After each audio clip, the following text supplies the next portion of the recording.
Hey everyone, I'm Jen Canodal, founder of Latinos for America, and I have my good friend Rob Tovar, all the way from Chicago. But see, look at the beauty of technology. Say hi to everyone, Rob. Hi, everyone. Rob Tovar here, all the way from Chicago, Illinois, and coming at you from Fort Knox Studios at the 2112 Incubator. So, Yeah, see, we're some tech savvy Latinos. That's actually how I connected with you. yeah, actually, yeah, we did. In the creative world, I think back then I was the director of marketing for a very large studio here in Chicago, called Resolution back then. So, yeah, they're still around, and they're growing. They're very big in the digital technology world right now. But yeah, it's good stuff. So Yeah, hello, Austin. So. yeah, right. Hello back. I'll just say it from everyone. So you've been working on a lot of. You've always been very involved in the Latino community. Why? Why has that been important? And like, what kind of cool things are happening over there? Two great things here is, having to be involved in the Latino community. I think it's important because, as a demographic, we are a growing demographic, and there's not enough of us. Uh, there's very successful Latinos out there and Latinas, but it's just there's not enough of us. In the creative world here in Chicago, it's a hub right now. It is a buzzing town and with creative TV, film. We have CineSpace Movie Studios here in Chicago, which is one of the largest stages for TV and film in North America. Yeah, that's blowing up by now. Yeah, it's crazy. We have let's see, five major TV shows that are being filmed out of Chicago. Transformers is filmed here, Batman is filmed here, Superman is filmed here. The list goes on and on and on. That's all due to CineSpace, which is bringing a lot of entrepreneurial and smaller companies to come in the creative field. Anything from cameras to rental equipment to casting. It's kind of fun. And with that, not long after is where I'm sitting now is Fort Knox Studios.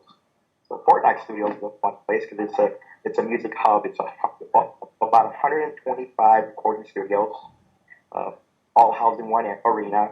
With that, we started an incubator, which basically an incubator is just imagine an ecosystem where we could have startups come together, and we give you platforms that you can start your business. Anything from app development to music writing to international passport if you need an attorney for that if your band's going to travel. So it's the next step. You're a band, you've recorded your song, your video. What's next? Am I going to be a band that's going to play every Friday night at the local bar, or am I going to take this thing to the next level? So that's what Fort Knox and 2112 does for creatives. And I'm kind of in the middle of it. Actually, it's kind of fun. We're getting ready to launch the Hangar. The Hangar is a 72 square 100-foot facility here at Fort Knox. It's just an open space stage that can be used for TV, video recording, photography, all sorts of fun stuff. So yeah, it's kind of neat. That sounds. I will definitely have to go by the next time I'm in Chicago. We can't wait to have you. Tell you, Dan. Can't wait to have you out here. And, we actually, this is the second time that we've had to do this video because the first time we had some technical difficulties. But one of the questions that I asked you that I thought was really important and helpful was we talked about the values that your parents instilled in you that have gotten you to a place that you are a successful Latino in America.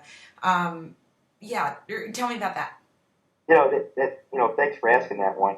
And yeah, I think parenting is important. I mean, both my parents work. My father worked sometimes two jobs at a time, but it was their work ethic and instilling good discipline and manners. I think that's what it makes any individual successful. I see a lack of that these days. Especially among the Latinos, we need to be careful. We are a growing demographic, but I see us losing some of that work ethic. I see us becoming a state of, I deserve it. That's it. We still have to work hard. That goes for any demographic. It's just sure. hard work, good manners, and be respectful of humankind. It makes you a good person, and I think good things happen because of that. Good leadership as well. So I've been lucky to have some great mentors here in Chicago. Some of them are actually well known within the media industry, but they've helped me get to that next level, and it makes me become the person that I want to be. Always help others. That's something I'm known for here in Chicago. You You mentioned, are.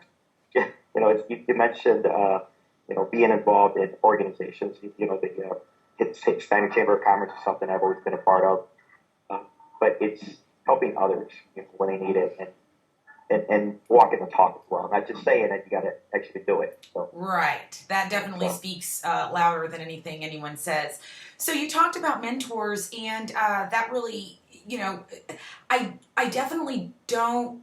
I would like a mentor. I don't even have a mentor. That's something that I've uh, kind of continued to look for. And I think within the Latino community, it's so funny because a thought just popped in my head. Be the change that you want, so maybe I need to be a mentor to someone else, and then I'll get a mentor myself. But that's just it. I guess maybe we don't know what the structure for that is. And as we've discussed before, like how can we help each other as a community, because we're not as represented as we should be, just due to our numbers and size and influence. you know, it that's a good point. With some of my travels and in just different industries that I'm involved with, I'm actually also an entrepreneur. I have a small company that I run. Uh, but in different organizations, different industries, and just, across the board, one thing that I am seeing is that our Latino community, we talk about being successful and having mentors. Our Latino communities, we tend to be, I'm not sure if it's egos or what it is, but we tend to shelter ourselves in, and we don't like to ask for help, or you don't want to help others. And it's almost kind of like, that's never going to work. You have to open up. You know, if someone's out there is struggling to get to that next level, whether it's fashion or media, or, we need to help them, guide them in the right path. I see, and I've heard many times that sometimes that doesn't happen, that many people instead get jealous or envious or just, turn the sheet the other way. They don't want to help you. And I see that within the media industry, if actors and models as well. That's a whole different subject. But yeah, we need to take today's youth and definitely take them to that next level and give them a good roadmap, to success. So that's very important. And some of that just comes from our parents as well. If today's parents, sometimes they're not around a lot. Right. Well, because of work and the way the economy is, that's going to affect today's youth as well. So I think you would make a great mentor, actually, to anyone out there, Jen, that they should take. There'd be some lucky individuals out there that would benefit from the knowledge that you have, and anything Well, with it. and maybe that's part of it also. Maybe there's a bunch of people. I do remember asking someone in Chicago to be my mentor, and she was like, "I don't know what I'm doing." And maybe there's something in general about that, because when I thought that, I'd be like, "Kid, I'll tell you a bunch of things not to do," But maybe that's sometimes what it is, just someone that's walked that road and is willing to be really honest with you. I think sometimes we think mentor, you have to be like this super successful person in a financial aspect, but I'm glad that we brought this up, because I think that's interesting. And in general, I sometimes think that Latinos in general don't really give ourselves enough credit as individuals or a community. So you've given me a lot to think about with this mentorship business. It's funny. I sat on a panel a couple weeks ago, and in that I had one of the founders from IKEA, so IKEA women's fashion. And Fancy. he's pretty successful. So and we have some other great people on that. I was a moderator actually for this. All of us, including myself, said the same thing. We don't know what we're doing. The difference is that whatever challenge came our way, we got through it and we found a way to get it done, and we were never afraid to say no. So that's that difference. Sometimes I wake up, still don't know what I'm doing. I love it. I seem to get through the day, so it's interesting. But yeah, that's something that is great advice to take away for anybody out there listening.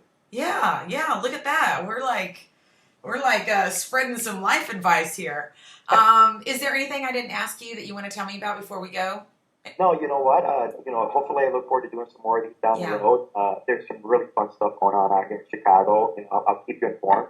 And if anybody is listening and in the Chicagoland area and wants to reach out, feel free to contact me. Go ahead and put my email up there. And, All right.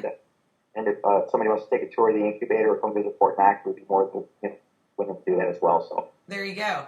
And I would be remiss if I didn't mention, ladies, that Rob was on the most eligible bachelor's list. So make of that information what you will. All right, Rob. Well, thank you so much. I'm so grateful. I'm just so glad that that we've continued this friendship through the miles, and I definitely do look forward to seeing how things develop and making more videos with you. Fantastic. Thank you, Jen, and have a great time and enjoy the lovely weather out in Texas out there. Yeehaw! All right, bye. Bye-bye.